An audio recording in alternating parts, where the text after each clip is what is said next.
Okay, hello everybody and welcome back to my channel. Today I'm going to be doing my top books of 2021, which I'm so excited about, like you have no idea. I have so many good books that I've read this year and I think I've narrowed it down to 8?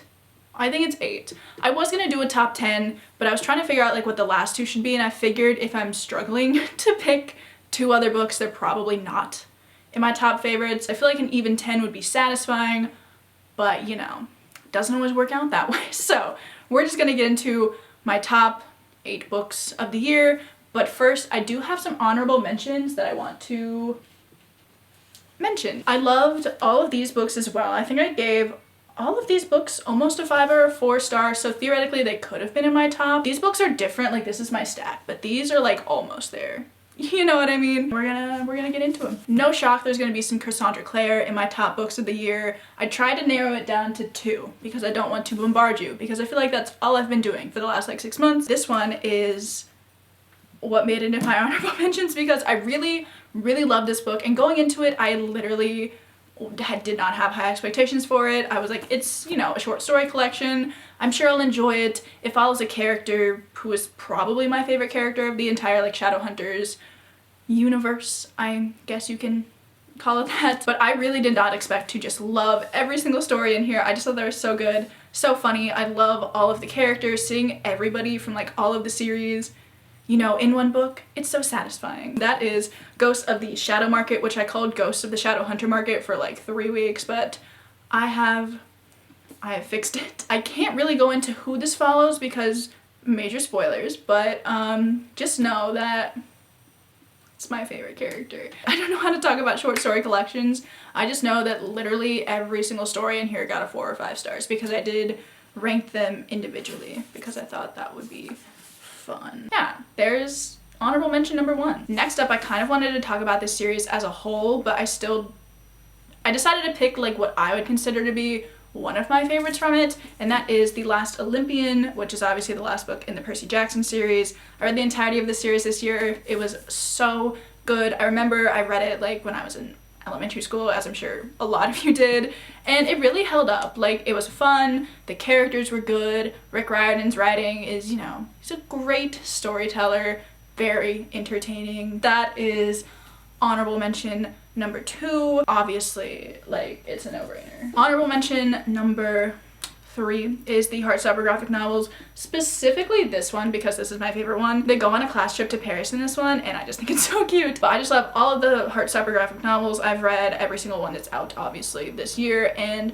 Nick and Charlie are just my 2 favorite people. I love them.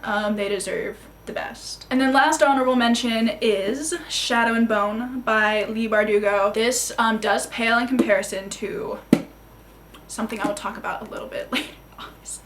But I still really enjoyed Shadow and Bone. I thought it was a fantastic place to start with the Grishaverse, and I am happy that I decided to read this one before I read Six of Crows. Honestly, like, character work, it was good and like not good at different aspects, you know. Protagonist, meh. Antagonist, the Darkling, he was just so complex, and I just really like, okay, I didn't like him, but him as a character was like the most interesting to read about. I'm sure we all feel the same way. Shadow and Bone, I also watched the TV show this year, and it was also really good, so. Okay, so now we are going to move into my actual favorite books of the year. These are gonna be in no particular order because I could not order them. Well, actually, I could probably tell you what my top 2 are, but we'll get to those later. So first up, we have Act Your Age, Edith Brown by Talia Hibbert. Towards the beginning of this year, I was reading a couple of like contemporary romances, and I wasn't a big fan. None of them really drew me in. I didn't connect to the characters, but this was like one of the first ones that I was like, oh, I get it. One of our main characters basically runs over the other main character with the car, and they have to like take care of them in a way. It's got the grumpy sunshine trope, which, you know, we all eat up. All the tropes. I love a good, you know, trope-filled book, and I feel like that's all romances are, and I love them for it. And this is my favorite book out of the Brown sisters little companion series. It was so good. So if you're not really that into contemporary romance, might I recommend something like this? I think you would enjoy it. I feel like the main thing for this book is that I just related to the main character a lot because we're pretty close in age. She's trying to figure out what she wants to do with her life and like all that kind of stuff, and it was just nice. it was a good time. Next up, this is something that surprises me as well because I have a classic to discuss. Yes, everybody loves this classic. I didn't really know what I was gonna think about it, but I have grown to love it, and that is Frankenstein by Mary Shelley, obviously. I'm not one who normally reads classics. It's not really my thing, but I really, really enjoyed Frankenstein. I thought it was easy to read, really easy to follow. I liked the way that it was told, and it was really fun to like actually know the story instead of what I was assuming Frankenstein to be. And yeah, it was, I don't even know how to explain it. I don't think I have to talk about it a lot because you already know why Frankenstein is great, and I'm sure you already know what it's about. But this is the only classic on the list, so if that tells you anything, it was good. Next up, we have The Ex-Hex by Erin Sterling. This I read in October, obviously, because it's like a little witchy book. I found out about this sometime over the summer, and I was literally so excited. Like, I was hyped for months. It did not disappoint. I love the main characters in this. Our main, like, female, Vivi, I loved her. She's sassy, she's witty, she's just so fun. And then our main love interest, Reese Penhallow, loved him. Literally like my favorite love interest of any romance book that I read. He's just, oh, he's so snarky and like not kind of an asshole, but like not really an asshole, you know what I mean? And I just loved them together. All the witchy shenanigans, I guess, that they got up to in this book was just so fun. I loved reading about it. The town atmosphere, because they were in like this small college town. They got like some, what I was envisioning, some gothic architecture. It was just really atmospheric, shall we say. The only qualm I have with this book, when they actually got into like what's wrong with the magic in this town and them trying to fix it, it was a little rushed, but honestly I wasn't really expecting too much of it because this is generally touted as a romance book, so I was not disappointed. I still gave it a 5 out of 5 stars and I loved the ending. So this next book I have, nobody's surprised. I put up my reading vlog for this series a couple of weeks ago, maybe. It took me so long to get to reading this series, and I really didn't know how I was gonna feel about it because it is so well loved and so hyped. So I was like, every time something is hyped and I'm excited to read it, it generally lets me down. This one did not, and that is the Six of Crows duology, but specifically Crooked Kingdom, because this is my favorite one out of the two. I'm not gonna go into it because I've talked about this like a decent amount recently on my channel. I love this book specifically because we get so much character work in it, and I just love hearing about their backstories and just knowing everything about them. That's all I want in life. I'm not gonna tell you to read Six of Crows because you've probably already read it, or you've probably already heard that like 10 million times, but it was really good. I've said this before, but I really do stand behind the fact that I think this is the best YA series that I've ever read. I mean, to be fair, I haven't read like an egregious amount, but I feel like I've read a lot of like the rather popular ones, and I would consider this to be the best as far as like plot, character work, writing. It's just all so good. Okay, so next up we have The Queen of Nothing by Holly Black. Here's my major problem with this. I read this book all the way back in January, so it has been a rather long time, and I do not remember specifics of what happened in this book. I just remember that I considered this to be my favorite out of the series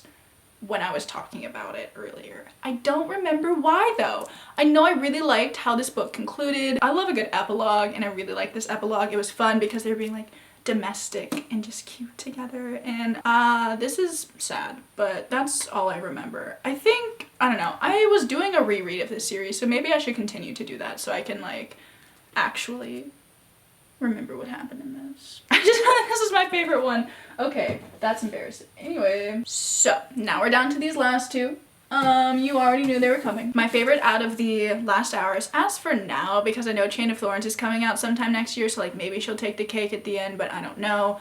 But Chain of Gold was my favorite out of the two that are currently out. It was a little slow in the beginning. I will admit I was skeptical, but I was also just coming off of reading The Infernal Devices, and I was like, nothing can even touch her, like it's not possible. But it was. If you haven't read this and you want to, just go into it knowing that it's very, very character based. It definitely takes a backseat to like character relationships and romances and all that, which is honestly why I love it, because plot doesn't do a lot for me. But seeing these characters interact with each other, exquisite, so good. I just love this book, and the ending of this book leading into like what happens in Chain of Iron, ooh, literally my favorite plot twist. I just remember reading it, I was like, oh my god, I'm so excited. Literally so excited for Chain of Thorns.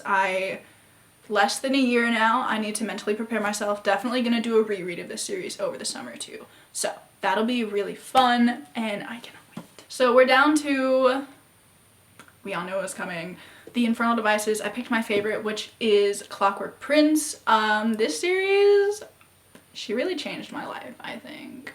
In like the least dramatic way possible. I don't even know what it was about this series, but it was like crack. As soon as I finished Clockwork Princess, I literally started rereading the series. Again, I think I've read Clockwork Angel and Clockwork Prince like 3 times this year because I'm certifiably insane. I don't know. The feeling that this book series gave me was like unparalleled and I can't even explain it, but it was my favorite thing ever. This book specifically is my favorite because it really focuses on, I think, the relationships between Tessa and Jem, Jem and Will and Tessa, like that little, you know, love triangle thing. And I just loved seeing into that more, getting to know them, see their thoughts and, you know, feelings. I mean, I feel like we didn't get enough of Jem's thoughts and feelings, but I'm not here to air my grievances. Is this my favorite book of the year? I don't know. It's a close one. It's either this one or Crooked Kingdom.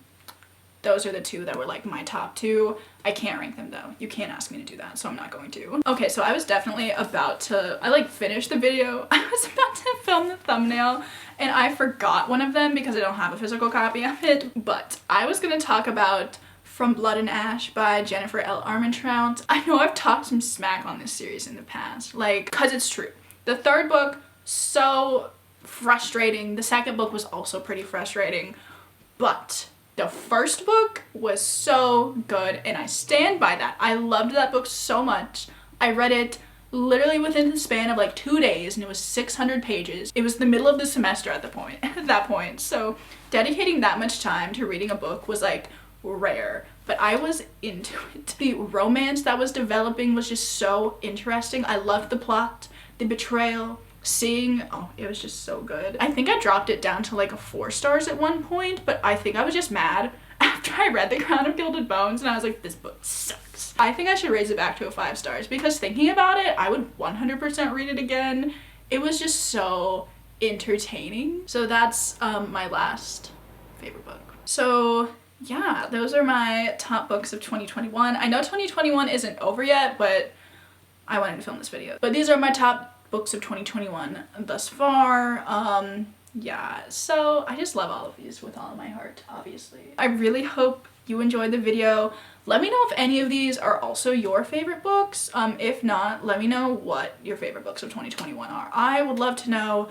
Love hearing about what you guys are reading / getting reading recommendations for myself. So yeah, that is the video. I hope you enjoyed it and I will see you in my next one. Bye.